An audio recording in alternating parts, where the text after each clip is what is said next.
ओवीला ना सकाळी छान छान असं बाय केलं आणि तिला पहिलं शाळेत लावलं, कारण ती शाळेत गेली तरच आपल्याला काहीतरी सुचतं.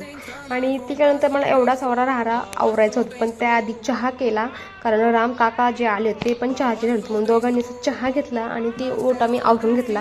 आणि त्यानंतर तूप राहिलं, जे की माझं कालचं करायचं बाकी होतं. आता तूप बघून इतकी खुशी झाली की एक म्हणजे ओवीला छान हेल्दी आधी फ्रेश तूप खायला भेटेल, आणि दुसरं म्हणजे मी माझ्या नवऱ्याचे 300-400 रुपये वाचवले होते. यालाच तर हाऊसवाईफ म्हणतात नाही का. ती कैरी कट करून ठेवली होती, कारण मला तिला हळदीची नाही का त्याची फोडणी द्यायची होती. दुपारच्या वेळी वांग्याची भाजी, वरण भात, सुक्का कोबी असं वगैरे काहीतरी मी जेवण बनवलं होतं. मला जेवण झाल्यानंतर इथं मला लेमन ज्यूस करत होते, तर लेमन ज्यूस घेतला. पहिलं तिला झोपी लावलं, कारण माझं एक काम बाकी होतं, ते म्हणजे भांडे वॉश करायचे. तिला झोपी लावलं, तेवढे भांडे वॉश करून घेतले, ओटासुद्धा छानपैकी आवरून घेतला. आता ती उठल्याच्या नंतर मला माहिती होतं की आपल्याला हे काम बॉल खेळत बसतात, तेवढं तर सोज पण काकासुद्धा देखील आली. आता ते आल्याच्यानंतर वेळ झाली संध्याकाळच्या मसाला फिरायला लावली होती, कारण सकाळचा भरपूर असा स्वयंपाक राहिला होता. आता उद्याचा इडलीचा प्लॅन तर नाही आहे, पण डोशाचा मात्र नक्की आहे. व्हिडिओ इथंच संपवते.